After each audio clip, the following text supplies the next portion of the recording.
Hi guys, welcome to Instasolve. Once again physics की class में mechanical properties of solid and fluids. Welcome to everyone. तो देखते हैं कौन कौन आ गया है क्लास में। अदनान डॉन, अरे खतरनाक आदमी आया यार, पहला ही बंदा अदनान डॉन, पहली बार है यार मेरे क्लास में। Hi hi Adnan. Rahul is also here. Hi sir, कैसे हो? मस्त यार, एकदम झकास। तुम बताओ कैसे हो? Good evening guys. Good evening, how are you? I am fine, perfectly fine. Sir कैसे हैं? अच्छा हूँ यार अदनान, बहुत अच्छा हूँ। आप कैसे हो? Ankita Das, today is my first class. चलो कभी ना कभी तो शुरुआत करनी ही होती है, आज से ही शुरुआत कर लेते हैं, ठीक है? Okay, Chetan is also here. Good evening Chetan. कैसे हो सब लोग? आप लोग कैसा चल रहा है सब कुछ? Hi hi Selina. Okay, Shubhashree, ये भी दिखते ही हैं। Good evening Juhi. Good evening Bablu. चाय पी लिया सर? हाँ भाई, चाय तो मैंने पी लिया, क्लास लेने से पहले चाय पी लेता हूँ। ओके, बहुत खुश हो सर? तुम कल भी थे क्या यार क्लास में? मैं खुश हमेशा रहता हूँ, खुश रहने में कोई बुराई है क्या? खुश रहूंगा तभी तो अच्छा पढ़ाऊंगा तुम लोगों को, गुस्सा रहूंगा तो कहाँ अच्छा पढ़ाऊंगा? Spider is here. स्पाइडर, कल के क्लास में नहीं थे यार तुम। Hi sir, good evening Nachiket. I am fine Ayushman, आप कैसे हो? गुड इवनिंग अंकित। या स्पाइडर, आई रिमेंबर यू। तुम्हारा ये जो भी मतलब फोटो लगा हुआ है इससे आई रिमेंबर, और नाम भी तुम्हारा स्पाइडर है, और तुम आंसर भी शायद सही दे रहे थे, तो आई रिमेंबर यू। या hello Ankit, today is my first class. Okay, no problem, हम नया टॉपिक भी स्टार्ट कर रहे हैं तो कोई दिक्कत नहीं है। अरे भैया ठीक है, चलो अच्छी बात है यार, अच्छा लगता हूँ तो ज़्यादा मत अच्छा लगाओ, ठीक है? Okay, Adnan is not new. Okay, Ankit Pathak is visiting first time my class. Okay Ankit, class में रहो, मजा आएगा, ठीक है? I am fine Selina. My actual name is Vighnesh. अच्छा है कि विघ्नेश नहीं, ठीक है यार, स्पाइडर अच्छा लग रहा है, थोड़ा अलग होना चाहिए, नहीं तो फिर नाम नहीं याद रहेगा तुम्हारा। दिस क्लास इन इंग्लिश और Hindi? It will be in English, थोड़ा हिंदी भी चलेगा और थोड़ा इंग्लिश भी चलेगा, ठीक है? चलो ठीक है। तो हाँ, इम्पॉर्टेंट चीज पहले, सबसे पहले जो हमेशा की तरह मैं बताता हूँ कि आज हमारा क्लास किस चीज़ पर होने वाला है।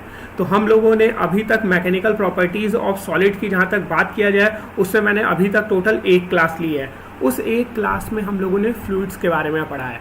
आज फ्लूइड्स के बारे में ही कुछ एक्स्ट्रा चीज़ें पढ़ेंगे, जैसे कि विस्कोसिटी, और viscosity it's a very awesome thing.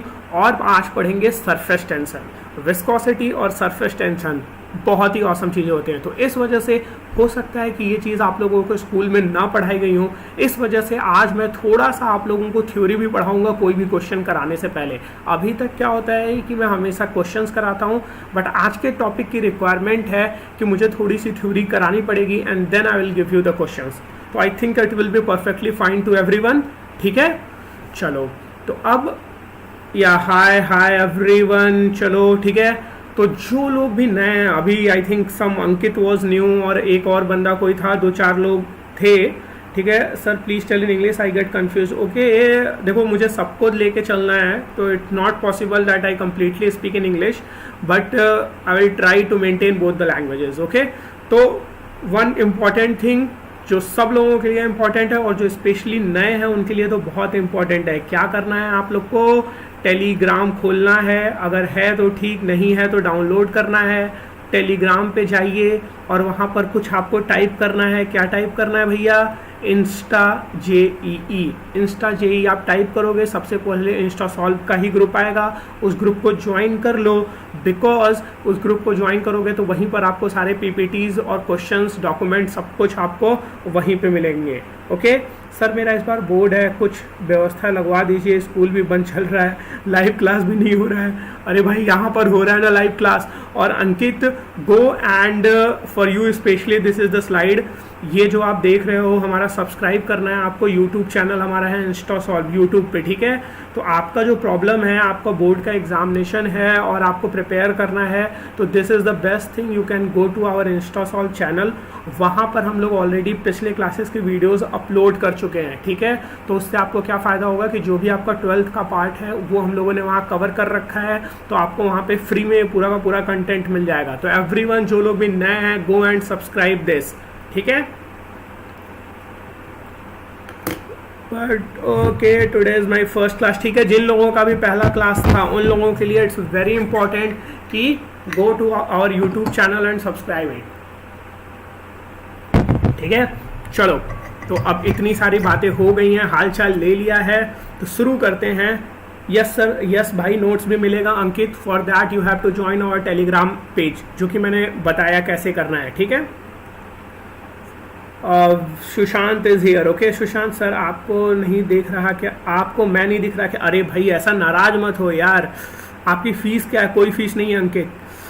Sir आपको मैं नहीं, अरे भाई ऐसा नाराज मत हो यार, इतने सारे लोग आते हो, बताओ 700 800 900 लोग आते हो प्लेटफॉर्म पे, कई बार मिस हो जाता है किसी का मैसेज, ओके। सर यूट्यूब में भी क्लास होता है क्या?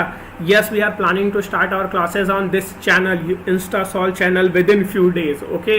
तो अभी लेकिन इस पर पुराने जो भी क्लास हैं वो हम लोगों ने अपलोड कर दिया ऑलरेडी, ओके। चलो ठीक है, तो हम लोगों ने आप लोगों के लिए एक रैंक हाइक प्रोग्राम स्टार्ट किया है, जिसके अंदर हम लोगों ने काइनेमेटिक्स और डायनामिक्स को कंप्लीट कर दिया है, और अभी हमारा mechanical properties of solid and fluids चल रहा है, राइट। तो इसमें हम लोगों ने एक लेक्चर कंप्लीट कर लिया है, आज सेकंड लेक्चर पे हैं, ठीक है। ये कंप्लीट कर लिया, आज हम यहाँ पर हैं, और कल हमारा फाइनल लेक्चर होगा third, which will be basically on solids, okay. चलो ठीक है, फिर स्टार्ट करते हैं। तो जैसा कि मैंने आप लोगों को बोला कि आज का थोड़ा सा टॉपिक लिटरल थोड़ा सा अलग है, मतलब मेरे सोच में आज आपको डायरेक्ट क्वेश्चन कराने के बजाय मुझे थोड़ा सा थ्योरी देना पड़ेगा, ताकि आप क्वेश्चन को अच्छे से सॉल्व कर सको और फील कर सको, क्योंकि स्कूल लेवल पे भी और कोचिंग में भी आप जाते हो तो वहाँ पर ये कुछ टॉपिक्स ऐसे हैं जिनको बहुत अच्छे से कवर नहीं किया जाता है, ठीक है। तो हम बात करते हैं सरफेस टेंशन की, सरफेस टेंशन की। तो मैं बहुत ज़्यादा डीप में तो नहीं जाऊँगा, because we don't have that much of time, लेकिन फिर भी मैं कोशिश करूंगा कि पूरा का पूरा आपको जितना कॉन्सेप्ट समझा सकूं सरफेस टेंशन में, जितना आपके लिए ज़रूरी है नीट में या जेई में, वो सारी चीज़ें हम लोग कवर करें, ओके। तो अब एक चीज़ मैं आपको यहाँ पर समझाना चाहूँगा कि जो हम लोग इंटरफेशियल टेंशन, अब होता क्या है, मान लो ये हमारा एक बीकर है, ठीक है, ये हमारा एक बीकर है, ठीक है। इसमें पानी भरा हुआ है, इसमें पानी भरा हुआ है, कुछ इस लेवल तक पानी भरा हुआ होता है, ठीक है, पानी भरा हुआ है, ठीक है। अब एक बात बताओ, सुनो, टेलीग्राम पे ज्वाइन हो गया सर, इट्स वेरी गुड, चलो बहुत अच्छी बात है, ठीक है। इधर उधर की बातें मत करो, चलो क्लास में ध्यान दो सब लोग, ठीक है, क्लास में ध्यान दो। अब चलो, ये हमारा सरफेस है, ठीक है।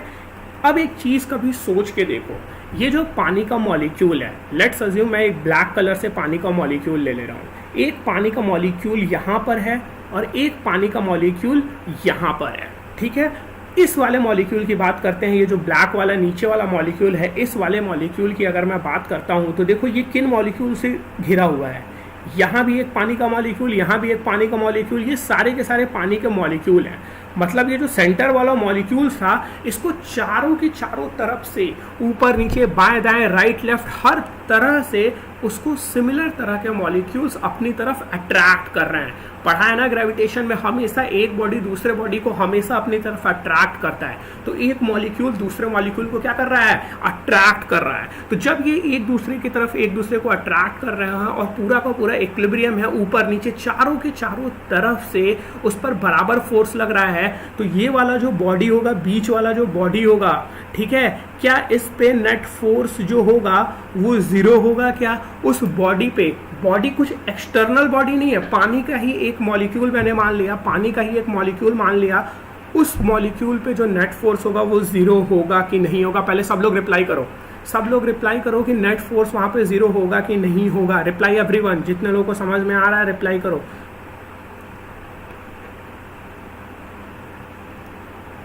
एवरीवन शुड रिप्लाई, ओके, कि नेट फोर्स जो, यस शिवम को समझ में आ गया, यस सर, फिरोज को भी आ गया, और भी लोगों को समझ में आ रहा है, यस सर, चलो बहुत सारे लोगों को समझ में आएगा, ठीक है।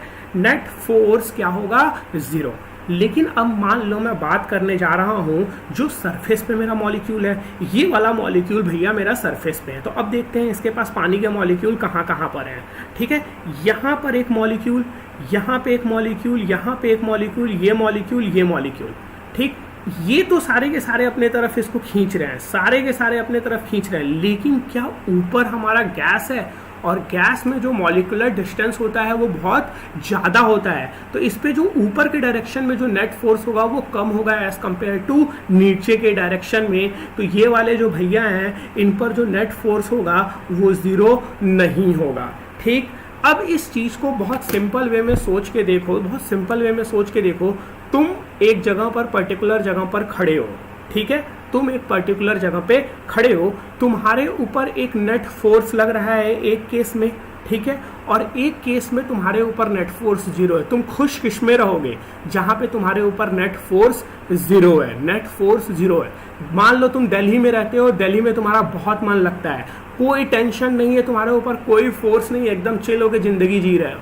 तुमको दिल्ली से मैंने ट्रांसफ़र कर दिया गुड़गांव में, और गुड़गांव में तुम्हारे ऊपर बहुत टेंशन है, बहुत फोर्स है, तो तुम कहाँ रहना पसंद करोगे, दिल्ली में। क्यों रहना पसंद करोगे, क्योंकि तुम्हारा जो नेट फोर्स था दिल्ली में, या नेट टेंशन जो तुम्हारे ऊपर लग रहा था वो क्या था, 0 था। तो यू विल ऑलवेज प्रेफर जहां पर आपके ऊपर नेट फोर्स क्या है, 0 है। तो अगर नेट फोर्स 0 है वहां रहना चाहेंगे, तो अब एक बात बताओ मेरे को, मॉलिक्यूल कहाँ रहना चाहेगा। अगर इसको मैं 1 पॉइंट बोल रहा हूँ और इसको 2 पॉइंट बोल रहा हूँ इस हाइट पे, तो मॉलिक्यूल कहाँ रहना चाहेगा, 1 पे या 2 पे। रिप्लाई करो एवरीवन, सब लोग रिप्लाई करो कि अगर मॉलिक्यूल 1 या 2 में से कहीं भी उसके पास रहने का ऑप्शन है तो मॉलिक्यूल कहाँ रखना प्रेफर करेगा।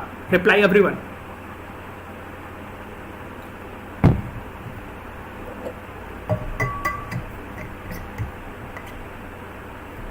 थैंक यू सुमन, गजब पढ़ाते हैं, क्योंकि तुम लोग गजब पढ़ते हो यार। अच्छे से रहो, अच्छे से एंजॉय करते हुए पढ़ते रहो, गजब पढ़ाते रहेंगे, टेंशन मत लो। 2 पे मतलब किसी को कोई डाउट नहीं है, सबको 2 पे ही लग रहा है, ठीक है। 2 चलो सब लोगों को 2 लग रहा है, समझ में आ गया। अब एक बात बताइए आप लोग, अब मान लो, सुनो अगेन वही एग्जांपल दे रहा हूँ, तुम्हारा एग्जांपल दे रहा हूँ। अब तुमको क्या करना है, मुझे भेजना है गुड़गांव, ठीक है। तुमको पसंद नहीं है गुड़गांव जाना, लेकिन मुझे तुम्हें भेजना है, और तुम एकदम चिल होकर दिल्ली में बैठे हुए, यार मेरे ऊपर कोई भी फोर्स नहीं है, कोई टेंशन नहीं है, मेरे को मजा आ रहा है दिल्ली में। तुमको गुड़गांव भेजने के लिए मुझे क्या करना पड़ेगा, तुमको डांटना पड़ेगा, तुमको जबरदस्ती पकड़ के लेके जाके गुड़गांव मेरे को छोड़ के आना पड़ेगा। मतलब कि मुझे तुम्हारे ऊपर एक्सटर्नल फोर्स लगाना पड़ेगा तुमको दिल्ली से गुड़गांव ले जाने के लिए। तो इससे क्या पता चलता है, अगर आप स्टेबल इक्विलिब्रियम में हैं, आप एकदम मस्त एंजॉय कर रहे हैं अपनी ज़िंदगी, तो आपको उस जगह पे ले जाने जहाँ पर आप खुश नहीं हैं, आपके ऊपर एक्सटर्नल फोर्स लगाना पड़ेगा। तो भैया यहाँ पे जो मॉलिक्यूल था जो एकदम मस्त खुशी में था, उसको यहाँ से अगर यहाँ ले जाना है तो क्या उसके ऊपर एक्सटर्नल फोर्स लगाना पड़ेगा। अब बताओ क्या लगाना पड़ेगा। रिप्लाई एवरीवन, रिप्लाई, क्या एक्सटर्नल फोर्स लगाना पड़ेगा। तो इस वजह से, ओके वेरी गुड, लगाना पड़ेगा, सब लोग बोल रहे हैं। तो इन्हीं बेसिस पे हम लोगों ने एक चीज डिफाइन किया। क्या डिफाइन किया, इंटरफेशियल टेंशन, ठीक है। इंटरफेशियल टेंशन जो होता है that is equals to force upon length. जिस लेंथ पे भी टेंशन लग रहा है वो, या इसी को हम ऐसे भी लिख देते हैं, एनर्जी पर यूनिट एरिया। मतलब कि अब इसको जिससे भी डिफाइन कर लो, लोग सिग्मा से भी डिफाइन करते हैं, लोग गामा से भी डिफाइन करते हैं, लोग टी से भी डिफाइन करते हैं, कैसे भी लिख लो। This is either force upon length, either E upon A. तो ये फॉर्मूला आपका यूज होने वाला है अगले क्वेश्चन में, ठीक है। क्वेश्चन बहुत सिंपल सा रहेगा, फॉर्मूला ये यूज होगा। समझ में आ गया, आया कि नहीं समझ में सबको। तो चलो नेक्स्ट क्वेश्चन पे बढ़ते हैं और क्वेश्चन सॉल्व करने की कोशिश करते हैं। चलो गाइस, सॉल्व दिस क्वेश्चन।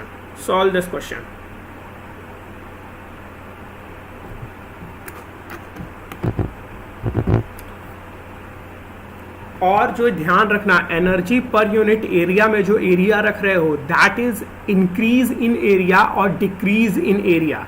जैसे कि इस क्वेश्चन में जो आपके सामने क्वेश्चन है, यहाँ पर क्या हो रहा है, calculate the energy release from 1000 small water drops. तो वाटर ड्रॉप्स पहले 1000 थे, वो मिल के कोलैप्स कर गए और एक वाटर ड्रॉप बन गए, तो इनका एरिया चेंज हुआ होगा। पहले 1000 मॉलिक्यूल्स का अलग एरिया था, अब एक मॉलिक्यूल का अलग एरिया है, ठीक है। एरिया कभी भी कांस्टेंट नहीं रहता है, वॉल्यूम हमेशा कांस्टेंट रहता है, तो वॉल्यूम सेम रहेगा, उसके करस्पॉन्डिंग रेडियस निकाल लो और चेंज इन एरिया निकाल लो। डेल्टा ए आ गया तुम्हारे पास, फिर बचा ही क्या, सरफेस टेंशन दे रखा है, surface tension equals to energy upon area, energy की वैल्यू निकल गई। सॉल्व करो, देखो आंसर आया कि नहीं आया।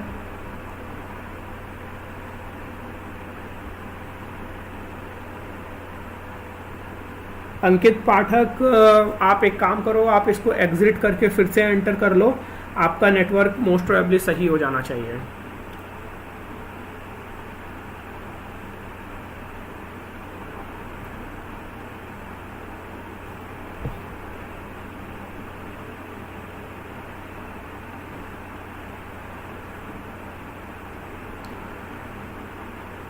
अभी मिश्रा ने बोला है कि बी आएगा आंसर। अभी यार ऐसे तो नहीं आंसर देना चाहिए, इतना जल्दी तो आंसर आ भी नहीं पाएगा आई थिंक।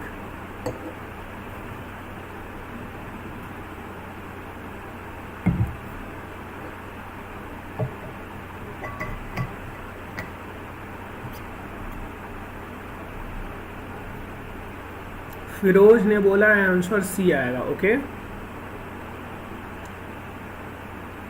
सी अब बहुत सारे लोग आंसर सी बोल रहे हैं। ओके, वेलकम पढ़ाकू बच्चा। सर मेरा बी आ रहा है, ठीक है, चलो देखते हैं। सर नया हूँ, कुछ बताएंगे क्या चल रहा है। अच्छा अब है, इसीलिए आप लोग जब भी नए पहली बार आप लोग क्लास अटेंड करते हो तो इट्स वेरी इंपॉर्टेंट कि आप लोग टाइम से आ जाओ, ताकि क्योंकि अभी मैंने एक छोटा सा कॉन्सेप्ट बताया, बट कोई टेंशन नहीं है, अभी जस्ट इस क्वेश्चन के बाद से फिर से एक कॉन्सेप्ट बताने वाला हूँ और उस पर क्वेश्चन करूँगा। तो अभी मैंने बेसिकली बताया कि जो हमारा सिग्मा होता है या गामा होता है, वॉट एवर, जिसको आप सरफेस टेंशन से डिनोट करते हैं, तो सरफेस टेंशन जो होता है वो एनर्जी पर यूनिट एरिया के बराबर होता है। तो इस क्वेश्चन में सरफेस टेंशन दे रखा है तो एनर्जी निकालना है, तो उसके लिए एक रिलेशन मैंने दिया था, उस रिलेशन को यूज़ करते हुए हमें एनर्जी निकालना है। ओके,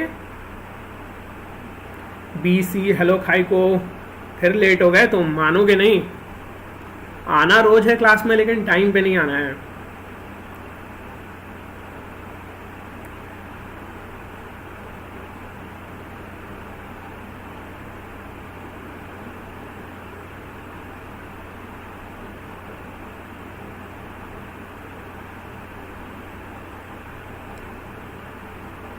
हाँ भाई, अभय फिजिक्स की ही क्लास है। फिजिक्स की क्लास में हम लोग क्या पढ़ रहे हैं, mechanical properties of solid and liquids पढ़ रहे हैं, ठीक है। चलो अब मैं क्वेश्चन को सॉल्व करता हूँ, ठीक है। आई थिंक आप लोगों ने ट्राई कर लिया होगा जितना ट्राई करना है अभी तक। अब मैं क्वेश्चन को सॉल्व करता हूँ। सी आ रहा है आंसर मैक्सिमम लोगों का, फिरोज ने सबसे पहले सी आंसर दिया था। ओके चलो, मैं सिग्मा से डिनोट करूंगा, ठीक है, सरफेस टेंशन को। सरफेस टेंशन क्या हो गया, 7 × 10⁻⁻2 न्यूटन पर मीटर हो गया, ठीक है। अब सबसे पहले मुझे निकालना है, चूंकि डेल्टा ए निकालने के लिए मुझे सबसे पहले निकालना पड़ेगा कि जब ये कोलैप्स होकर एक रेडियस बना तो उस रेडियस की वैल्यू कितनी है, ठीक है। तो वॉल्यूम तो कांस्टेंट रहेगा, क्यों, क्योंकि मास का कभी भी लॉस नहीं होता है, मास का लॉस नहीं होता है, तो वॉल्यूम भी कांस्टेंट रहेगा। तो what I can write is 4/3 pi r cube. ये जो बड़ा वाला सिलेंडर और बड़ा वाला स्फीयर बनेगा, दैट उसका वॉल्यूम क्या होगा, 4/3 पाई आर क्यूब। ये किसके बराबर हो गया, 1000 से मल्टीप्लाई क्यों कर रहा हूँ, क्योंकि हमारे जो छोटे छोटे वाटर ड्रॉपलेट थे वो 1000 बने थे, ठीक, इनटू 4/3 पाई आर क्यूब। अब ये आर कौन सा है, छोटा वाला आर, कौन सा वाला आर, 10⁻⁷ वाला आर, ठीक है। अब देखो 4 पाई से 4 पाई आपका कैंसल आउट हो गया, यहाँ से क्या आ गया आर क्यूब इक्वल्स टू 10 पे पावर 3 इंटू, अब देखो स्मॉल आर क्या दे रखा था 10 पे पावर -7, मतलब इसका क्यूब क्या हो गया 10 पे पावर -21, 10 पे पावर -21, तो आर क्यूब क्या हो गया आपका 10 पे पावर -18, तो आर की वैल्यू हो गई 10 पे पावर -6 मीटर। समझ में आ गया? तो एक बार आपके पास आर निकल गया, ठीक है, आर निकल गया। अब एक बात बताओ, क्या पढ़ा मैंने अभी थोड़ी देर पहले, क्या पढ़ाया था? सिग्मा इक्वल्स टू एनर्जी पर यूनिट एरिया। अब ये एरिया कौन सा एरिया होता है? चेंज इन एरिया एक्चुअली होता है। ये क्या होता है? चेंज इन एरिया होता है, ठीक है। अब चेंज इन एरिया की अगर मैं बात करूं, मतलब डेल्टा ए की बात करूं, तो क्या हो गया change in area? 4 pi r square minus 1000 जो थे इंटू 4 पाई आर स्क्वायर। यहाँ से सॉल्व कर लेना, डेल्टा ए की वैल्यू आ जाएगी, इस डेल्टा ए की वैल्यू को यहाँ पर पुट कर देना। क्वेश्चन में सिग्मा दिया हुआ है, एनर्जी की वैल्यू निकल जाएगी और एनर्जी की वैल्यू आएगी आपकी 7.9 इंटू 10 पे पावर -12 जूल। जूल लिखना भूल गया मैं, ठीक है, जूल। समझ में आ गया सब लोगों को कि नहीं? रिप्लाई करो एवरीवन, रिप्लाई एवरीवन, सब लोगों का मेरे को रिप्लाई चाहिए। समझ में आ गया ना? क्योंकि बहुत फिरोज यू आर राइट, और आप ही थे जिन्होंने सबसे पहले आंसर भी दिया था। पढ़ाकू का भी सी आ गया, बहुत अच्छी बात है। राहुल को समझ में आ गया। और लोग भाई यार, इतने सारे लोग आते हो और इतने कम लोग कमेंट करते हो, फिर तो यार पढ़ाने का मन नहीं करता है। जब सारे लोग कमेंट करते हो तभी अच्छा लगता है यार। तुम्हें क्या करना है? तुम्हें बस टाइप करना है यस सर, नो सर, समझ में आया, नहीं आया। सोचो यहाँ बंदा बोले जा रहा है, बोले जा रहा है, ठीक है, तो समझ में आ रहा है। यस सर, समझ में आ रहा है, समझ में आ रहा है, I M right, yes sir, I am right, very good, yes sir, yes sir, yes sir. Hello sir, hello Rohit, फिर लेट हो गए तुम। चलो कोई बात नहीं, अभी नया टॉपिक, फिर से नया चीज़ स्टार्ट करेंगे। Okay, yes sir, I am right. चलो ठीक है, बहुत सारे लोग आ गए। Okay, very good. चलो थैंक यू भाई जिसने भी गुड बोला। चलो अब नेक्स्ट चीज़ पर आते हैं हम लोग, ठीक है। तो अब बात करेंगे हम लोग एक्सेस प्रेशर की, ठीक है, एक्सेस प्रेशर की बात करेंगे, ठीक है। अब जिन लोगों का भी ध्यान रखो, जिन लोगों ने भी अभी थोड़ा सा क्लास लेट ज्वाइन किया है, उन लोगों के लिए प्लस पॉइंट है, क्योंकि मैं अभी एक्सेस प्रेशर बताते वक्त फिर से थोड़ा सा बताऊंगा कि अभी तक मैंने क्या पढ़ाया है, ठीक है।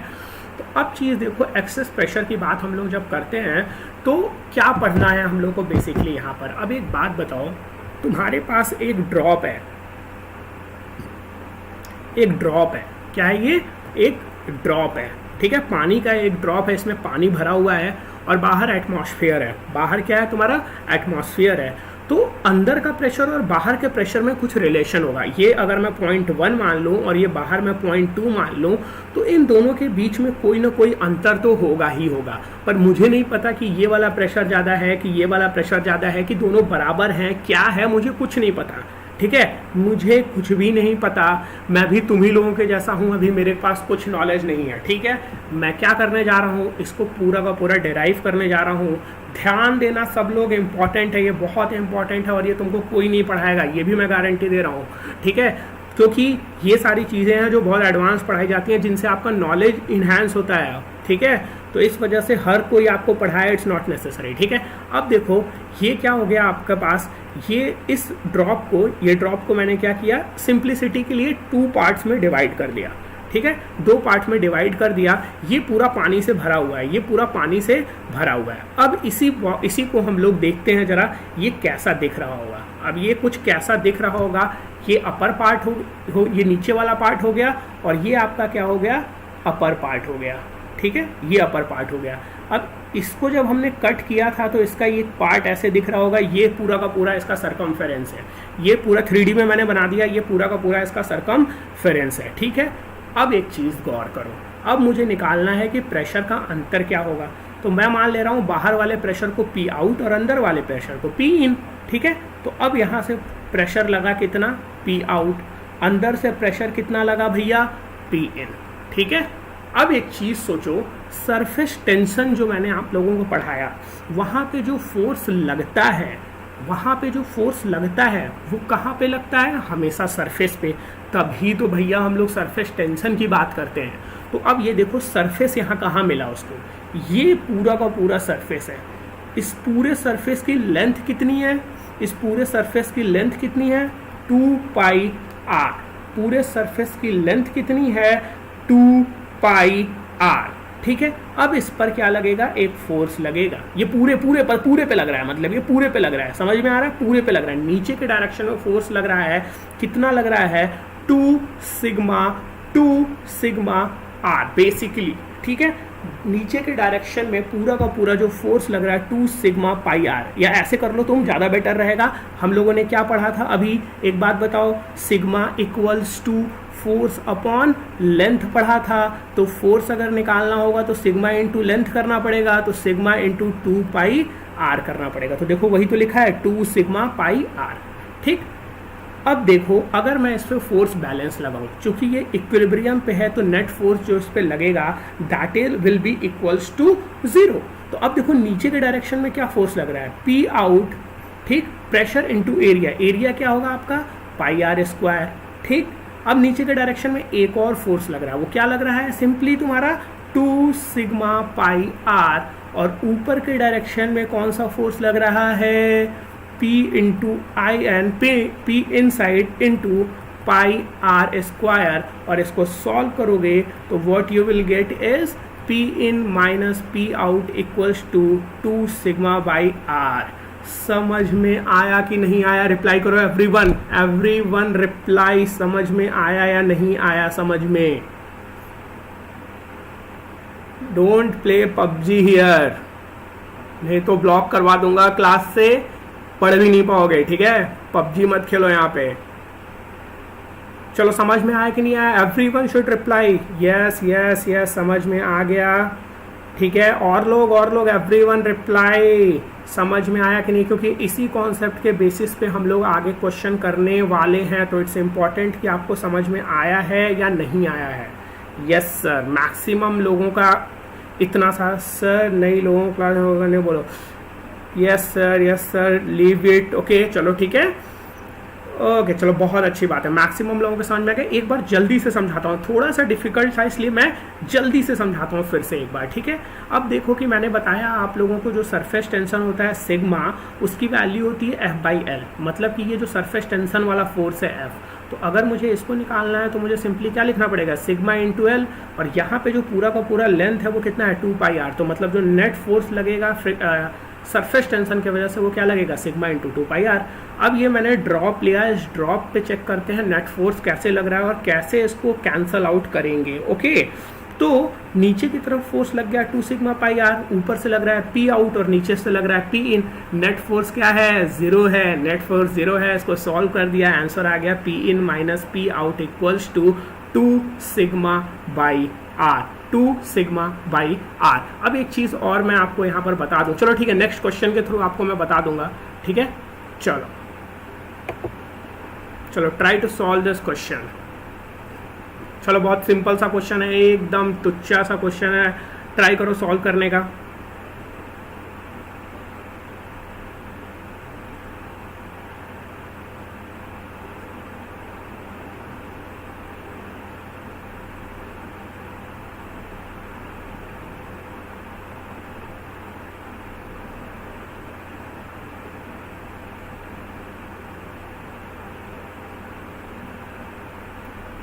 पिक क्लियर नहीं आ रहा, एक बार बोल दीजिए।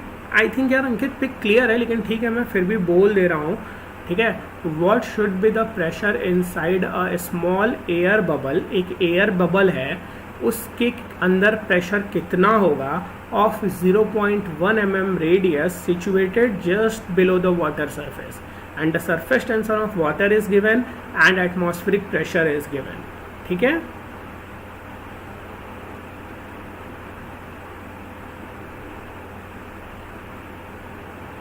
चलो try to solve this question guys.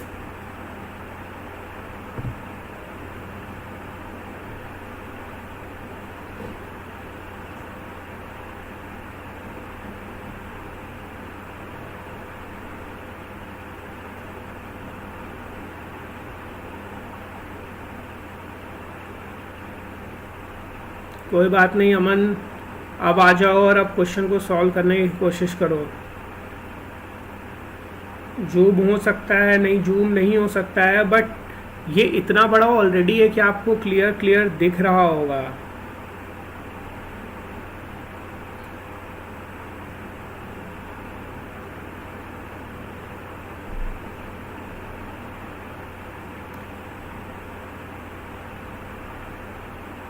Biology का लेक्चर इसलिए नहीं चल रहा है वीपी क्योंकि सर अभी लीव पर हैं, ठीक है। तो सर एक बार लीव से वापस आ जाएंगे तो बायोलॉजी की भी क्लासेस चलेंगे, ओके। किसी से सॉल्व हुआ क्या? किसी से सॉल्व हुआ? बहुत सिंपल सा क्वेश्चन है, ठीक है। चलो मैं एक्सप्लेन करता हूँ इस क्वेश्चन को, ठीक है, ओके। अब देखो सिग्मा दे रखा है क्वेश्चन में, कितना दे रखा है 7.2 इंटू 10 पे पावर -2 न्यूटन पर मीटर। रेडियस दे रखा है क्वेश्चन में, कितना दे रखा है 10 पे पावर 4 मीटर। अब एक बात बताइए, डेल्टा पी आप लोगों ने अभी क्या पढ़ा? डेल्टा पी मतलब P inside minus P outside जो भी है वो आपने क्या पढ़ा? 2 सिग्मा बाई आर, ठीक, 2 सिग्मा बाई आर। तो एक बात बताओ, ये क्या था? डेल्टा पी क्या था? P in minus p out equals to 2 sigma by r.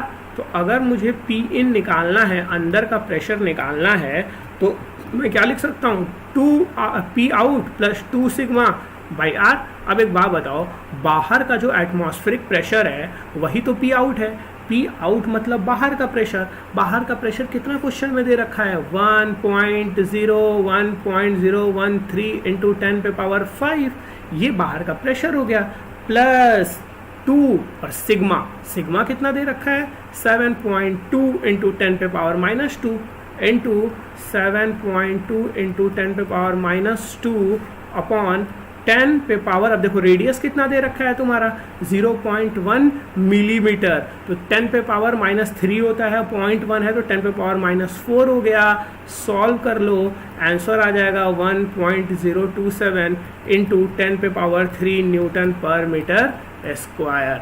समझ में आया कि नहीं आया? सब लोग रिप्लाई करो। Yes spider we can use, look आपने पूछा कि क्या हम यहाँ पे 40/R यूज कर सकते हैं। ये भी देखो तुम्हारा जो है वो एयर बबल है, ठीक है। सोप बबल और एयर बबल से कोई अंतर नहीं है, दोनों का दोनों सेम होते हैं, लेकिन कंडीशन क्या होनी चाहिए? हम 40/R तब रखते हैं जब हमारा दोनों का दोनों सरफेस क्या हो? फ्री हो। यहाँ पर क्या है, आप एक बबल ले लो, हवा में मैंने एक बबल ले लिया, ठीक है। यही एयर बबल जो क्वेश्चन में दिया हुआ है, यही बबल मैंने हवा में ले लिया, ठीक है। अब हवा में जब मैंने इस बबल को ले लिया तो होगा क्या कि इसके बाहर साइड भी हवा है, अंदर साइड भी हवा है, तो इसको टोटल सरफेस कितने बन रहे हैं? 2। तो जो डेल्टा पी होगा वो मल्टीप्लाई किससे हो जाएगा? 2 से। तो आंसर जो डेल्टा पी का आएगा वो 2 सिग्मा बाई आर ना आके कितना आएगा? 4 सिग्मा बाई आर। लेकिन इस केस में चूंकि ये वाटर से चारों तरफ से सराउंडेड है तो ये एक तरह से ड्रॉप का केस हो गया। ड्रॉप में क्या होता है? अंदर की तरफ पानी होता है, बाहर की तरफ सरफेस होता है, लेकिन इस क्वेश्चन में क्या हो गया? बाहर की तरफ पानी है और अंदर की तरफ सरफेस है। इट मीन्स यहाँ भी फ्री सरफेस केवल एक है, तो इस वजह से यहाँ पे जो डेल्टा पी लेंगे वो 2 सिग्मा बाई आर ही लेंगे। बताओ स्पाइडर, समझ में आया? बहुत अच्छा क्वेश्चन था स्पाइडर का, बहुत अच्छा क्वेश्चन था।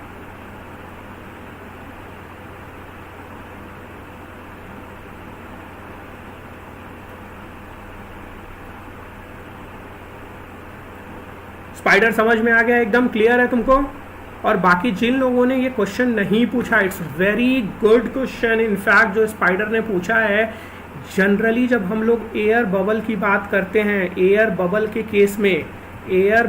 केस में जब हम बात करते हैं तो जो डेल्टा पी होता है वो क्या होता है? 4 सिग्मा बाई आर। लेकिन इसकी कुछ कंडीशन होती है, इसकी क्या होती है? कंडीशन होती है। कंडीशन क्या होती है आपकी? कंडीशन क्या होती है? दोनों side, both side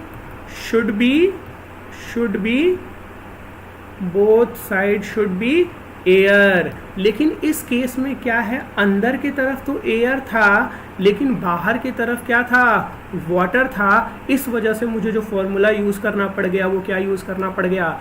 2 sigma by are. Sir आप अपना नंबर दे दीजिए। भैया मैं अपना नंबर नहीं दे सकता हूँ, समझा करो यार। ओके चलो सब लोगों को समझ में आ गया। नेक्स्ट क्वेश्चन की तरफ मूव किया जाए ना नेक्स्ट क्वेश्चन की तरफ। चलो, बहुत इंटरेस्टिंग क्वेश्चन है, मतलब लिटरली ऑसम क्वेश्चन है, ठीक है। और इसका आंसर देने की कोशिश करो, मज़ा आ जाएगा। और थोड़ा सा सोचना, ठीक है। ये क्या लगा हुआ है यहाँ पे, मैं बता रहा हूँ, सुनो। What will happen to the balloons when we open the valve between them? Valve लगा कहाँ है, ये रहा आपका वॉल्व, यहाँ पर आपका एक वॉल्व लगा हुआ है, ठीक है। वॉल्व लगा हुआ है, मतलब वॉल्व लगाने से फ़र्क क्या पड़ता है, ना लेफ़्ट वाली हवा राइट में जाएगी, ना राइट वाली हवा लेफ़्ट में जाएगी, ठीक है। लेकिन जब हम वॉल्व को खोल देंगे तो हवा किधर से किधर ट्रांसफ़र करेगी, ये क्वेश्चन में पूछा हुआ है। अब बताओ ऑप्शन क्या होगा। अरे स्पाइडर ने बोला बी, मतलब कि फ्लो होगा छोटे से बड़े की तरफ। अच्छा ठीक है, शुभश्री ने भी बोला बी, ठीक है। बड़ा वियर्ड सा आंसर है लेकिन ठीक है।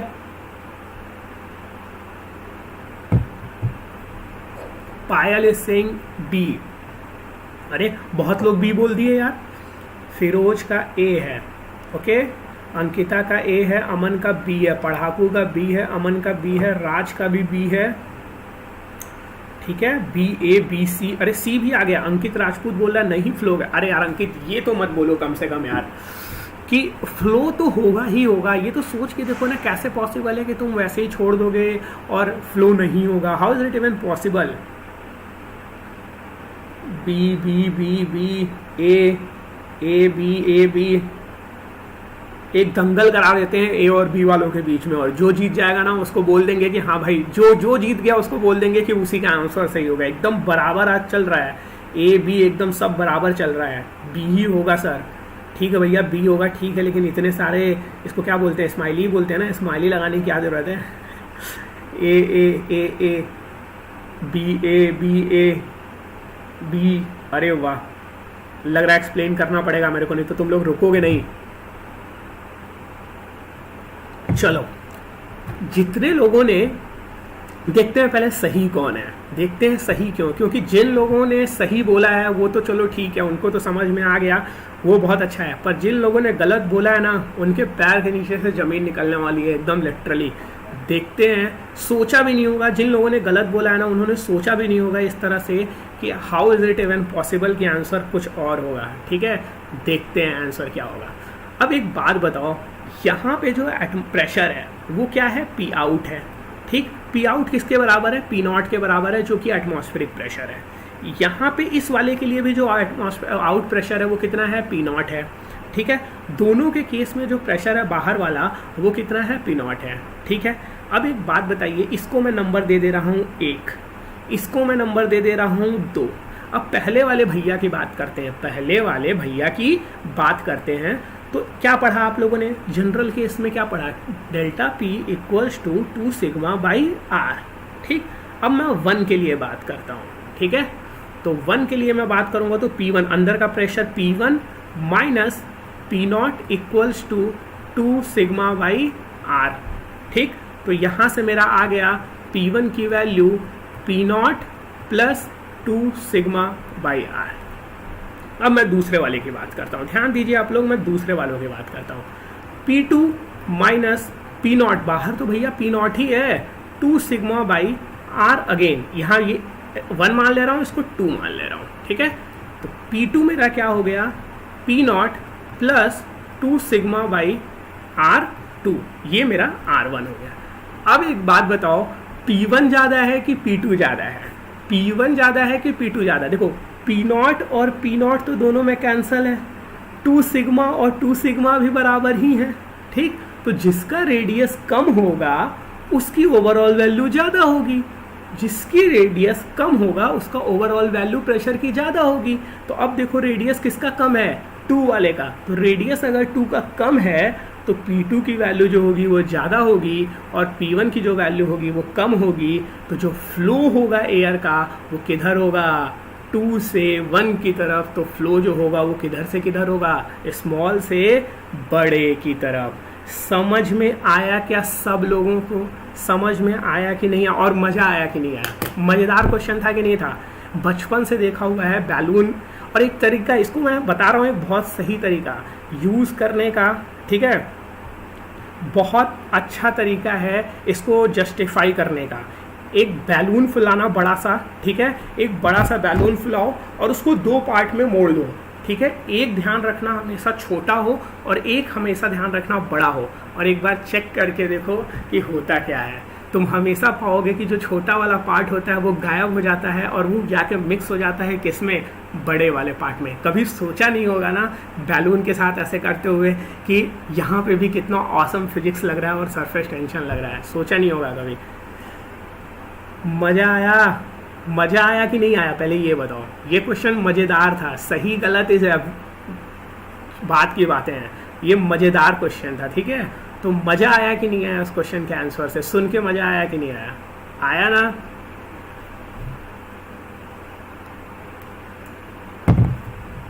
अरे रिप्लाई करो भाई, इतने कम रिप्लाई पे मैं खुश नहीं होता हूँ, रिप्लाई करते रहा करो, रुकना नहीं रिप्लाई।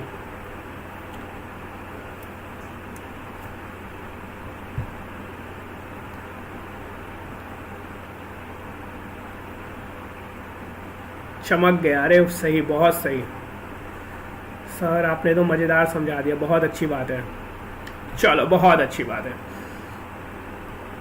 चलो तो अब हमने 2 टॉपिक अभी तक कवर कर लिए, एक बहुत सिंपल सा सरफेस टेंशन, और सेकंड नंबर पे हम लोगों ने अभी एकदम रिसेंट में जो भी टॉपिक कंप्लीट किया, ठीक है। अब हम बात करते हैं कैपिलरी राइज की। ये बहुत ऑसम चीज़ है, कभी सोचा है कैपिलरी राइज हम लोग हमेशा सुनते हैं, ठीक है, कैपिलरी राइज की बात करते हैं तो ऐसा आप लोगों ने देखा होगा। अब देखो मैं बना रहा हूँ और बताना आप लोगों ने देखा है कि नहीं देखा है, कुछ इस तरह का, या इसको थोड़ा अच्छे से बनाना पड़ेगा। ये हमारा एक बीकर है मान लो, ठीक है, ये हमारा कुछ एक बीकर है, ठीक है। मैं कैपिलरी थोड़ा ज़्यादा चौड़ा बनाऊंगा, उतना होता नहीं है, लेकिन ठीक है मान लेते हैं, क्योंकि मैं इतना अच्छा ड्राइंग नहीं बना पाता हूँ, इस वजह से मुझे थोड़ा चौड़ा ही बनाना पड़ेगा, ठीक है। तो होता क्या है कुछ एक्चुअली कि जब हम लोग इस तरह का कैपिलरी डिप करते हैं एक बीकर में, तो हमारा एक पर्टिकुलर हाइट तक ये वाटर चला जाता है, पर्टिकुलर हाइट तक वाटर चला जाता है, ठीक है, राइज होता है, एग्जैक्टली राइज होता है, ठीक है। ओके, तो ये इस लेवल तक इंक्रीज हो जाता है। तो ये कुछ ज़मीन से ऊपर कितना गया, मतलब जो भी इनका सरफेस था उस सरफेस से कितना ऊपर गया, h हाइट तक ऊपर गया। तो इस केस को हम लोग बोलते हैं कैपिलरी राइज। लेकिन कुछ ऐसे केसेस भी होते हैं, कुछ ऐसे केसेस भी होते हैं जहाँ पर ये नीचे आ जाता है, जहाँ पे ये नीचे आ जाता है, और इसको हम लोग बोलते हैं कैपिलरी डिप्रेशन। कैपिलरी डिप्रेशन, यहाँ पे राइज होता है और यहाँ पे डिप्रेशन होता है। यहाँ पे क्या होता है, राइज होता है, यहाँ पे क्या होता है, डिप्रेशन होता है। समझ में आ गया? I know sir this topic, अरे बहुत अच्छी बात है यार। प्लीज क्लास टाइम मुझे पता नहीं। Payal the class timing is 7:30 to 8:45। Okay, तो कोशिश क्या करो कि सब लोग आप लोग टाइम से आ जाया करो। ओके ओके, ठीक है। अब ये हो गया आपका राइज, ये हो गया फॉल या डिप्रेशन बोल लीजिए, ठीक है। तो अब क्वेश्चन ये है कि भाई ये कब होता है, ये वाला केस हमारे किस कंडीशन में होता है और ये वाला केस हमारा किस कंडीशन में होता है, ठीक है। तो 2 तरह के फ्लूइड्स होते हैं, ठीक। एक फ्लूइड होता है, सुना होगा ये भी, अरे सुना है कि नहीं सुना, रिप्लाई करो। वेटिंग फ्लूइड और नॉन वेटिंग फ्लूइड, सुना है कि नहीं सुना है, रिप्लाई करो भैया सब लोग, रिप्लाई एवरीवन, रिप्लाई। एक होता है वेटिंग फ्लूइड और एक होता है नॉन वेटिंग फ्लूइड। सुना है? Yes, okay, very good. No sir, कुछ लोग नो ने नहीं भी सुना है, चलो कोई बात नहीं है, ठीक है। एक होता है वेटिंग फ्लूइड, एक होता है नॉन वेटिंग फ्लूइड। जिन लोगों ने नहीं सुना है उन्हीं के लिए मैं एक चीज़ बता दूं। एक बात बताओ, कभी भी कोशिश करना पानी लो, पानी अपने हाथ पे रखो, तुमको ऐसा महसूस होगा कि तुम्हारा हाथ भीग रहा है, भीग रहा है। भीगने का मतलब क्या, वेट हो रहा है। तो अगर किसी भी लिक्विड के वजह से आपका हाथ वेट हो गया, इट मीन्स क्या है, वो वेटिंग फ्लूइड।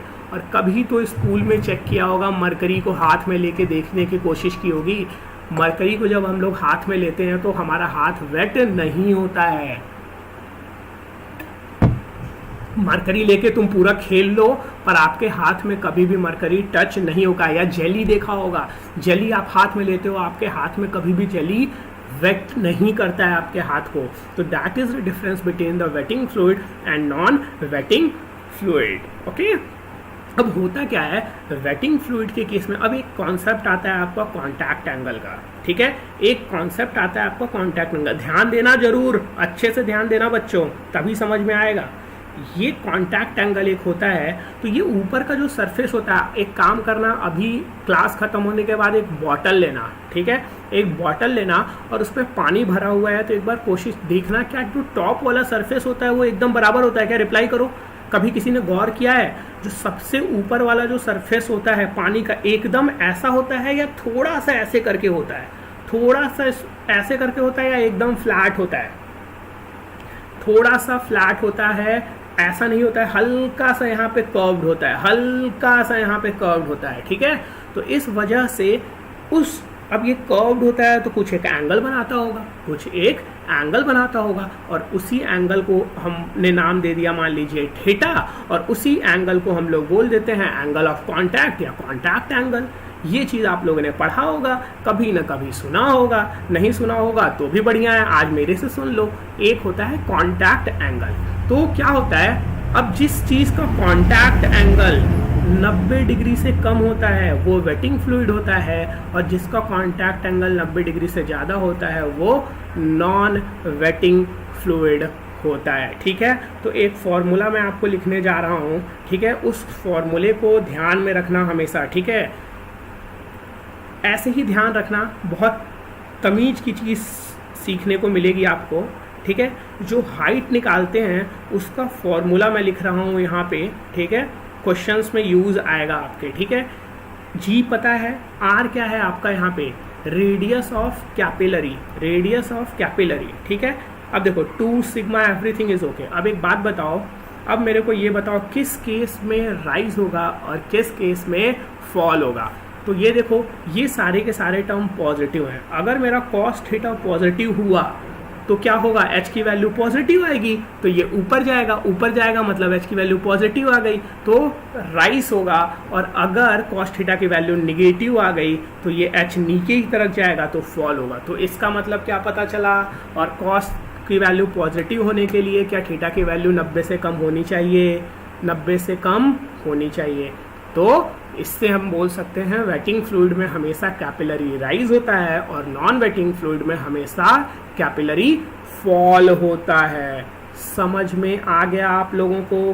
क्लियर है? एकदम क्लियर है? रिप्लाई करो भाई, सब लोग रिप्लाई करो, एवरीवन रिप्लाई।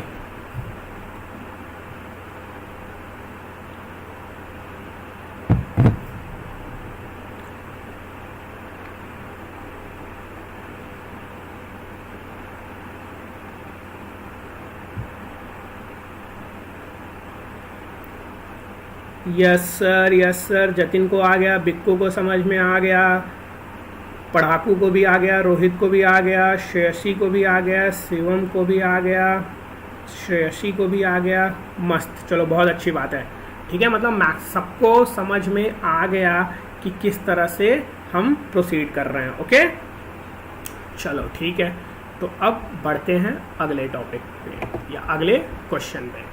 ट्राई करो इस क्वेश्चन को सॉल्व करने का कोशिश करो।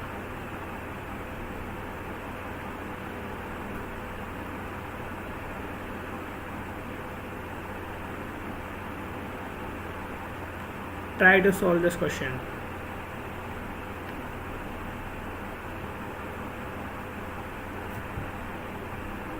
मैं आपको एक बार सजेशन देना चाहूँगा, बस एक सजेशन इस क्वेश्चन को सॉल्व करने के लिए देना चाहूँगा कि अभी तक क्या होता था, आप डायरेक्ट फॉर्मूला यूज़ कर लेते थे delta p equals to 2 sigma by r, ठीक है। यहाँ पर आपको फॉर्मूला यूज़ करना है सिग्मा। अगर दो सरफेसेस होते हैं तो उस केस में हमें जो फॉर्मूला यूज़ करना होता है that is sigma into 1/r1 plus 1/r2, ठीक है। अब इस क्वेश्चन को अगर अच्छे से रियलाइज़ करोगे तो आप लोगों को समझ में आ जाएगा कि मैं 2 रेडियस की बात ही क्यों कर रहा हूँ। 2 रेडियस की मैं बात ही क्यों कर रहा हूँ ये आपको समझ में आ जाएगा। तो अमन का आंसर आ गया है सी। यार अमन, इतना जल्दी आंसर पॉसिबल भी है क्या निकाल पाना है इसका, या ऐसे ही कुछ भी गेस मार देते हो?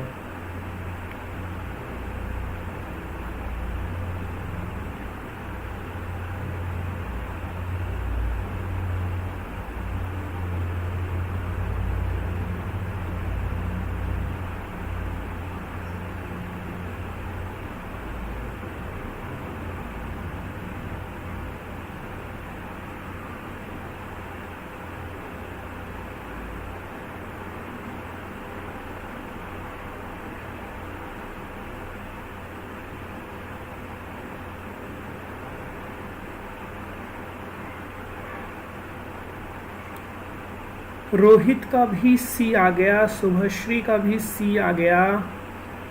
सी को लॉक कर दिया जाए। ओके, रोहित ने बोल दिया भाई सी को लॉक कर दिया जाए, अमन ने भी बोल दिया सी को लॉक कर दिया जाए। ठीक है भाई, इतने सारे लोग बोल रहे हैं तो लग रहा है सी को लॉक करना ही पड़ेगा। 45 न्यूटन सर, अरे वाह बहुत अच्छा बिक्कू। चलो इतना तो मैं कर ही दे रहा हूँ कि मैं ये बता दे रहा हूँ कि आंसर तो सही है पक्का, 45 न्यूटन ही।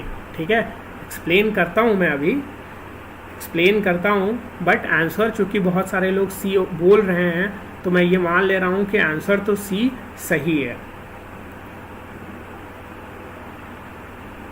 ओके,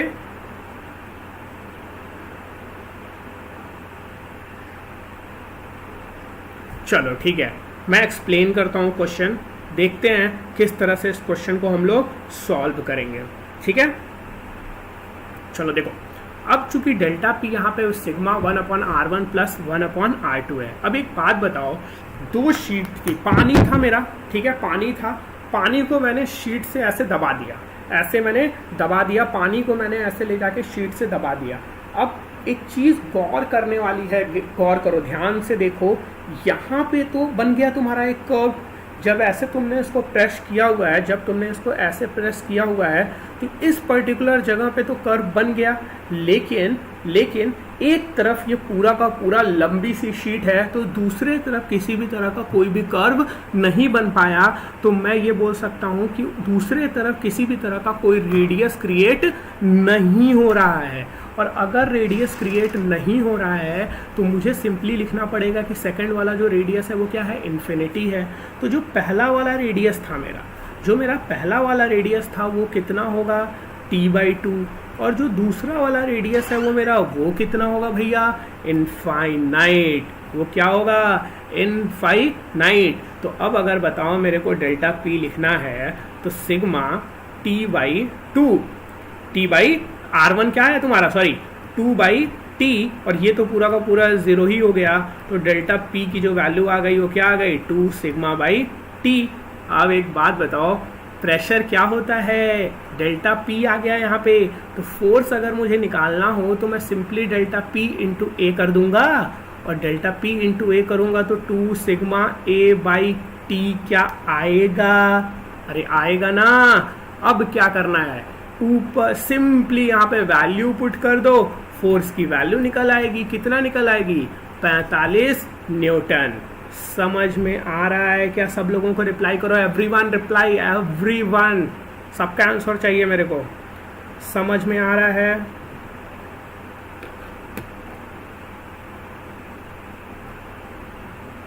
अरे रिप्लाई करो everyone, reply guys.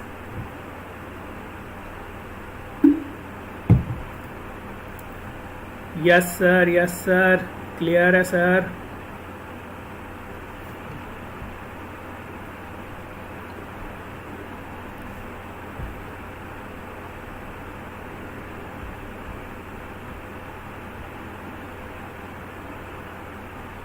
Payal, don't get disturb, the best thing is don't get disturb, क्योंकि आपको क्या, आप सब लोगों को मैं हमेशा क्लास में यही सजेशन देता रहता हूँ कि आप सब लोग वीडियो की तरफ ध्यान दो, और जब आपको आंसर टाइप करना हो तो जस्ट चैट विद टीचर जो नीचे लिखा हुआ है उसमें आप अपना आंसर टाइप कर दो। ये जरूरी नहीं है कि आप लोग दूसरों के भी कमेंट देखें, क्योंकि आप देखोगे डिस्टर्ब होगे, ठीक है।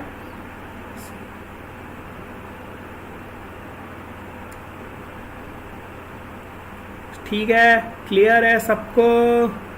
पंकज, वेलकम पंकज। बट पंकज यार बहुत लेट आए हो आज, क्लास तो बस 15-20 मिनट और चलने वाली है, इतना लेट आना इट्स नॉट गुड। ठीक है, चलो ठीक है, अब मैं क्या करता हूँ, अगले क्वेश्चन पे बढ़ता हूँ। आप सब लोगों को समझ में आ गया है तो अगले क्वेश्चन पे बढ़ता हूँ, और अगला हमारे पास टॉपिक है। अगला हमारे पास क्या है, टॉपिक है, और वो टॉपिक क्या है, न्यूटन्स लॉ ऑफ विस्कोसिटी। नाम तो बहुत सुना होगा, न्यूटन्स लॉ ऑफ विस्कोसिटी हमेशा सुना होगा, बहुत फेमस सी चीज़ है। ठीक है, तो न्यूटन्स लॉ ऑफ विस्कोसिटी होता क्या है? तो पहले तो मैं आपको जल्दी से खटाक से एक बार एक्सप्लेन कर दूं कि न्यूटन्स लॉ ऑफ विस्कोसिटी में कॉन्सेप्ट क्या यूज़ होता है। अब मान लीजिए आप लोग ध्यान दो, बातें नहीं, अभी बातें नहीं, ठीक है, क्वेश्चन पे ध्यान दो। ठीक है, क्वेश्चन पे क्या मतलब, कॉन्सेप्ट पे ध्यान दो। ये आपका एक सॉलिड सरफेस है, ये आपका सॉलिड सरफेस है। ठीक है, अब हो क्या रहा है, इस पर आपको फ्लो कराना है पानी को। ठीक, जैसे कि सॉलिड सरफेस पे पानी फ्लो करता है, कुछ उसी तरह से फ्लो कराना है आपको पानी को। ठीक है, यहाँ पर देखो पानी फ्लो हो रहा है, पानी फ्लो हो रहा है। ठीक है, कोई दिक्कत नहीं है, मस्त पानी फ्लो हो रहा है। ठीक, अब एक बात बताओ, अगर वाटर फ्लो हो रहा है इस चीज़ पे, तो what you have to do is कि इस पे हम फोर्सेस की बात करें तो एक चीज़ आप लोगों ने पढ़ा होगा कि जो वाटर सरफेस के एकदम कांटेक्ट में होता है उसकी जो वेलोसिटी होती है वो ज़ीरो होती है, और जैसे जैसे हम ऊपर बढ़ते जाते हैं उसकी जो वेलोसिटी होती है वो बढ़ती जाती है, मैक्सिमम होती जाती है। ओके, तो यहाँ से बस अभी इससे ज़्यादा मैं आपको कुछ नहीं बताना चाहता हूँ, बिकॉज इससे ज़्यादा अभी यहाँ पे कोई ज़रूरत नहीं है, और क्वेश्चन सॉल्व करने में भी इतना इम्पॉर्टेंट नहीं है। तो मैं आपको बस एक फॉर्मूला बताना चाहता हूँ जिस फॉर्मूले से आप अपने क्वेश्चंस को सॉल्व कर पाओगे बेसिकली। ठीक है, तो एक होता है हमारे पास इस केस में टेंजेंशियल फोर्स होता है। ठीक है, टेंजेंशियल फोर्स होता है जिसको हम F से भी डिनोट करते हैं, और इसको शेयर स्ट्रेस भी बोलते हैं, तो इसको टाउ से भी डिनोट करते हैं, but don't worry about that. वो होता है ईटा ए dv बाई dy, और जो ये dy होता है ये वेलोसिटी के परपेंडिकुलर डायरेक्शन में होता है।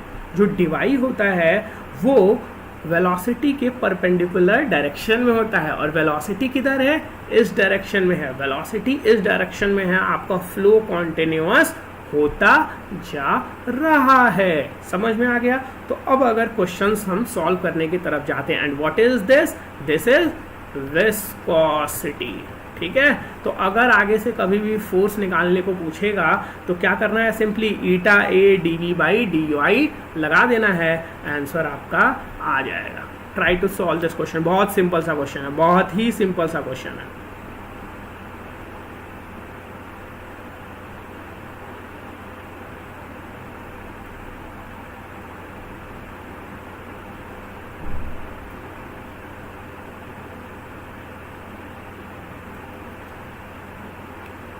Hello Rajesh, how are you? Late आए यार बहुत। ऑप्शन बी आया किसी का, अमन का ऑप्शन बी आ गया। यार अमन, तुम इतना जल्दी क्वेश्चन सॉल्व कैसे कर लेते हो यार? तुम तो यार लग रहा है यार 1 लाने वाले हो एकदम पक्का।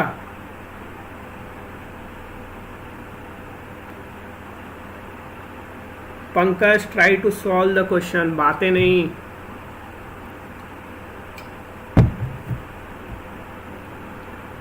मितेश कौशिक, सर आप कितने बजे से क्लास कराते हैं? मेरी क्लास स्टार्ट होती है 7:30 से और चलती है अप्रॉक्स 8:40-8:45 तक। ओके, हर दिन।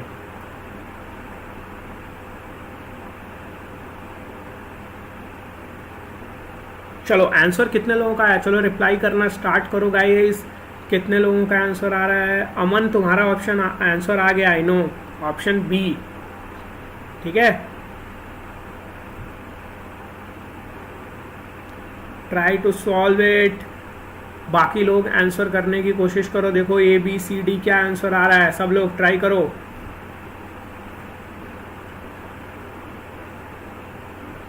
चेतन मिश्रा का आंसर आया है भैया बी। ओके, आनंद का भी आंसर आ गया है बी।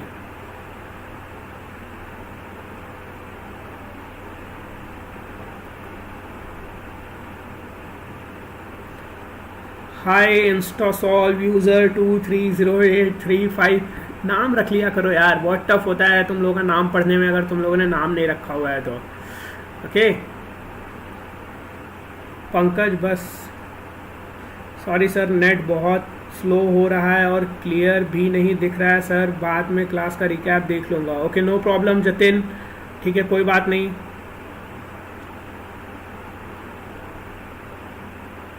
निरंजन का आंसर आया है बी, मोहम्मद मुन्ना का आंसर आया है बी। बाकी लोग, अरे क्या 2-4 लोगों का ही केवल आंसर आया है क्या? बाकी लोग बताओ, इतना टफ क्वेश्चन नहीं है, बहुत सिंपल सा क्वेश्चन है।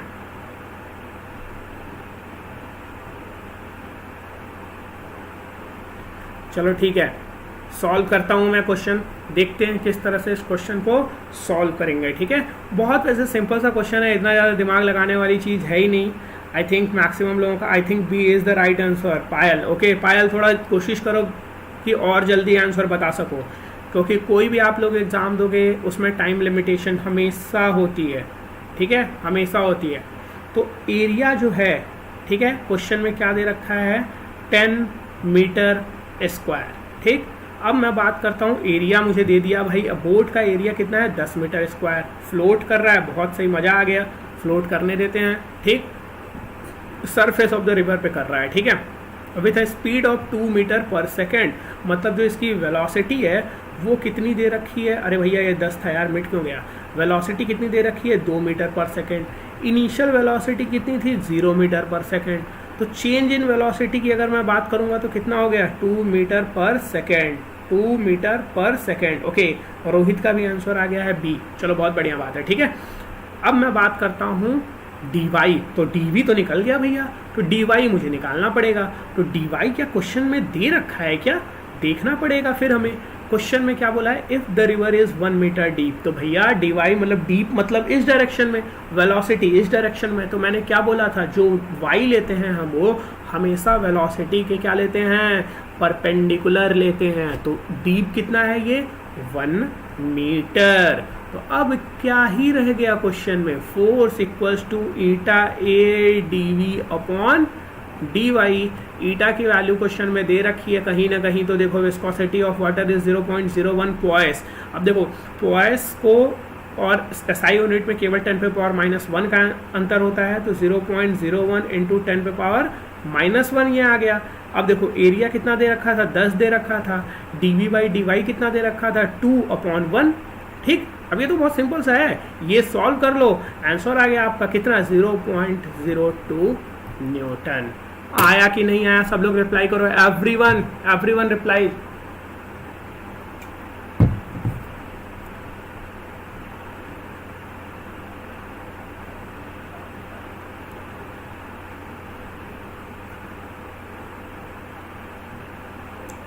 और नेट प्रॉब्लम हो रही है, बहुत सारे लोगों को ऐसा लग रहा है कमेंट देख के।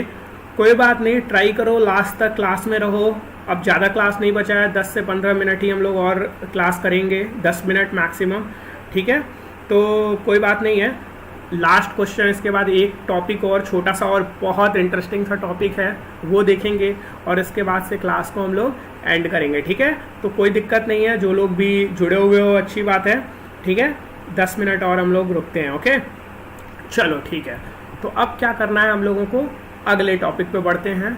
अगला क्वेश्चन देखते हैं कि क्या है। So this is terminal velocity.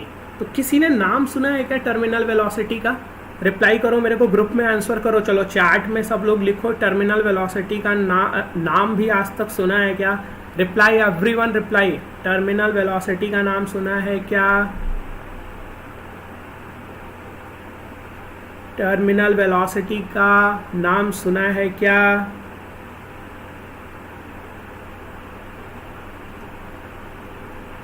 Okay, तो चलो, बहुत सारे लोगों ने सुना भी है और बहुत सारे लोगों ने नहीं भी सुना है।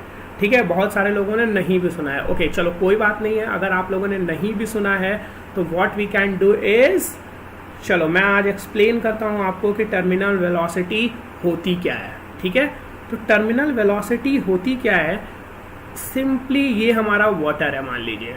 ठीक है, ये हमारा क्या है, एक वाटर है, थोड़ा अच्छे से सुंदर सा बना देता हूँ ताकि आपको भी देख के अच्छा लगेगा, तो समझने में भी मज़ा आएगा, ठीक है। और अच्छा कहाँ बनेगा, ऐसे थोड़ी बनने वाला है, अच्छा ठीक है। चलो अब ये मेरा पानी हो गया, ठीक। अब पानी में मेरे पास एक क्या है, ब्लॉक है। ये क्या है, ब्लॉक है, या ये क्या है, मेरे पास स्फेयर है। सबसे सिंपल सी चीज़ क्या है, स्फेयर है, ठीक है।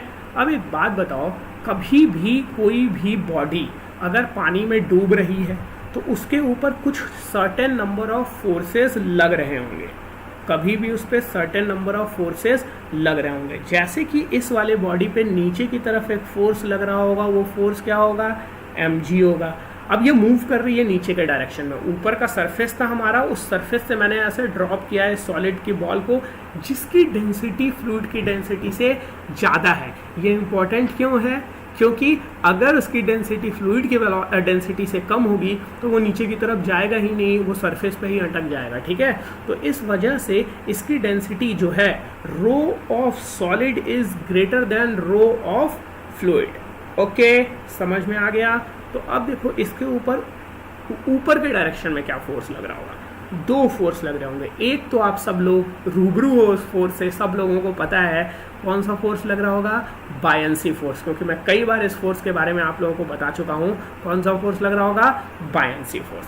एक और फोर्स लगेगा, चूंकि ये वाला जो ब्लॉक है ये नीचे के डायरेक्शन में फ्लो कर रहा है, तो इसकी कुछ वेलोसिटी v है, तो एक ड्रैग फोर्स भी लगेगा इसके ऊपर, एक ड्रैग फोर्स भी लगेगा। आप जब तेज़ी से दौड़ते हो, एक सड़क पे मान लो आप तेज़ी से दौड़ते हो, तो आपको क्या होता है, आपके ऊपर पीछे के डायरेक्शन में एक फोर्स लगता है। कई बार ऐसा होता है ना कि ऐसा लगता है आप बाइक से जा रहे हो और आपको लगता है हवा आपको पीछे की तरफ उड़ा ले जाएगा, तो वो कौन सा फोर्स होता है, वो ड्रैग फोर्स होता है, ठीक है। तो ड्रैग फोर्स हमेशा वेलोसिटी के अपोजिट डायरेक्शन में लगता है, ठीक है। तो इस केस में अगर मेरा ब्लॉक नीचे के डायरेक्शन में जा रहा है तो ड्रैग फोर्स किधर लगेगा, हमेशा ऊपर के डायरेक्शन में लगेगा। समझ में आया आप लोगों को, हमेशा ऊपर के डायरेक्शन में फोर्स लगेगा, राइट।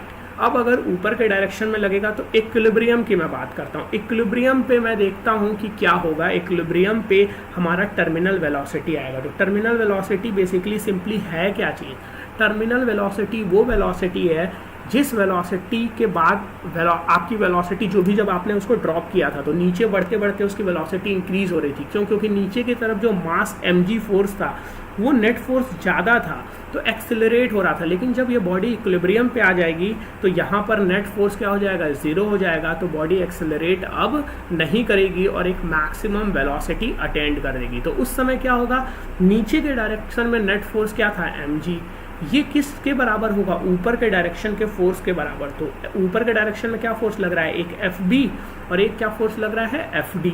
ये क्या है, ड्रैग फोर्स, ये क्या है, बायंसी फोर्स। हम मास को लिखने की कोशिश करते हैं तो मास सिंपली कैसे लिखा जाता है, 4/3 पाई r क्यूब, मान लो कोई भी r ले लो, कोई फर्क नहीं पड़ता, इंटू डेंसिटी इंटू g। और अगर मैं अब बायंसी की मैं बात करता हूँ तो क्या होता है, ये सिंपली 4/3 पाई r क्यूब। अब रो ऑफ फ्लूइड लगता है यहाँ g, और ये मैं आपको बता दूँ इसके बारे में, जस्ट कोई डेरिवेशन करने की ज़रूरत नहीं है, जस्ट एक फॉर्मूला आपको याद रखना है।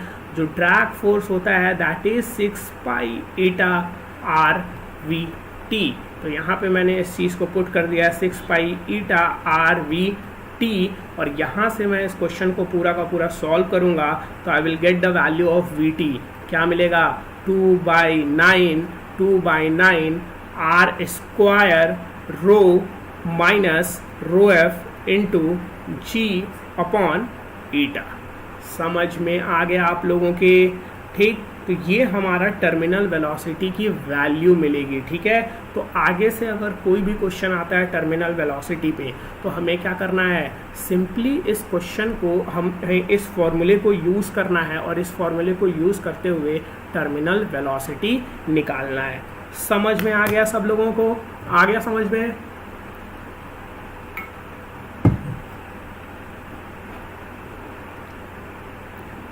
समझ में आ गया एवरीवन गाइस, चलो ठीक है, समझ में आ गया है। तो last question of the class, आज का लास्ट क्वेश्चन है ये, ठीक है। इस क्वेश्चन को सॉल्व करने की कोशिश करेंगे हम लोग, ठीक है।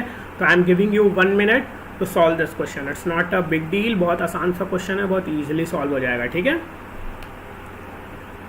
चलो सॉल्व करो।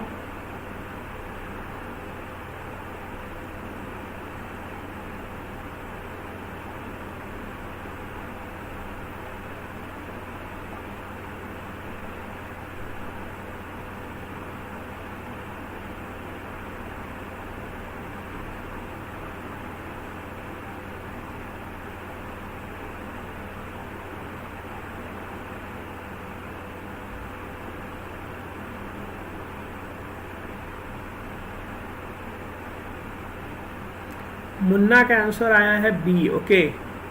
Munna is getting answer 1.587. Anand is also getting the answer 1.587, okay.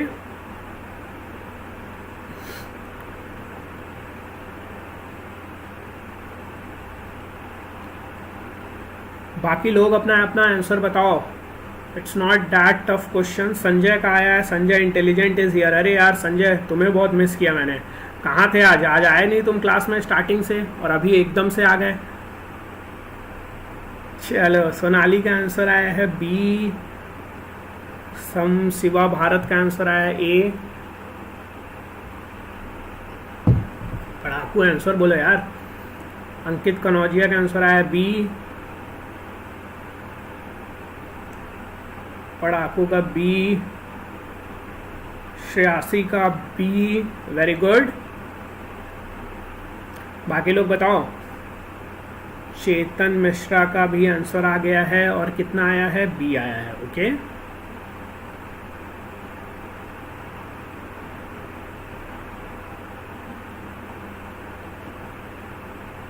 और ये जो लोग भी क्लास में हैं अभी, जो लोग पढ़ने के बजाय इधर उधर की बातें कर रहे हैं, ध्यान देना, अगले क्लास से आप लोग ब्लॉक कर दिए जाओगे, और अगले क्लास से आप लोग कोई भी किसी भी सब्जेक्ट की कोई भी क्लास अटेंड नहीं कर पाओगे।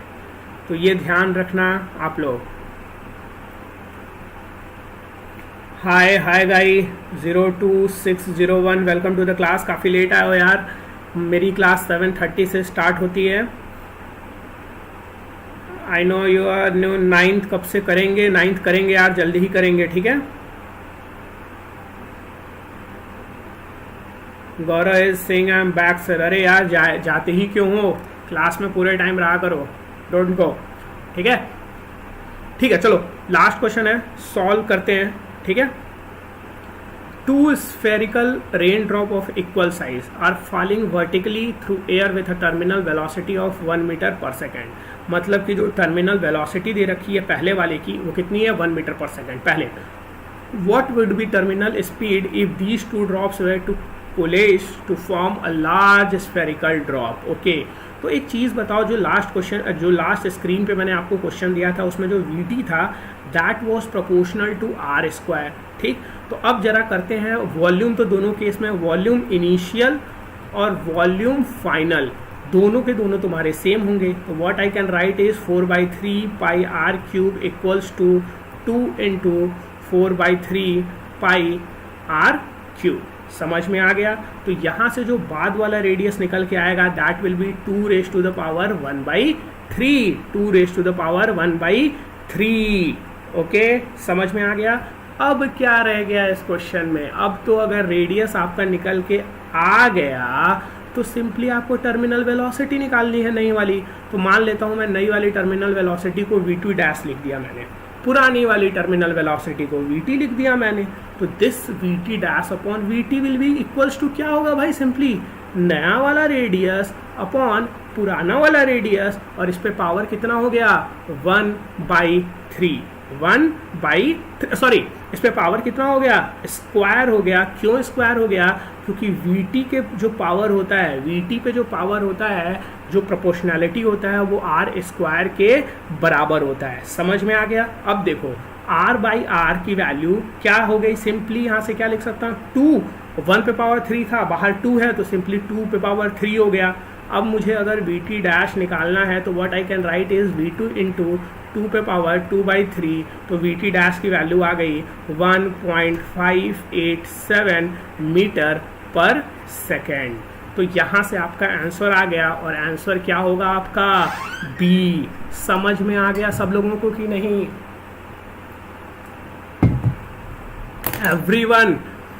एवरीवन क्लियर है कि नहीं? क्लियर है?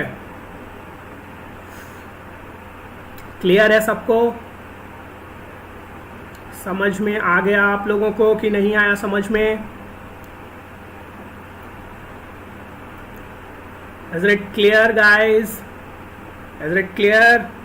सब लोगों को समझ में आ गया हो तो ठीक है, समझ में आ गया है तो आगे हम लोग बढ़ सकते हैं। तो आज की क्लास में आप लोगों ने बेसिकली विस्कोसिटी और सरफेस टेंशन के बारे में बात की। तो जो लोग भी नए आए थे आज चैनल पे, स्पेशली यस मनीष हुसैन, आज आप लेट हो गए बट कोई बात नहीं।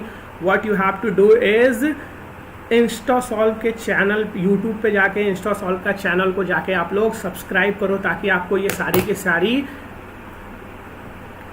की सारी वीडियोस आपको मिल सकें। चलो guys, bye bye, see you in tomorrow's class, bye bye.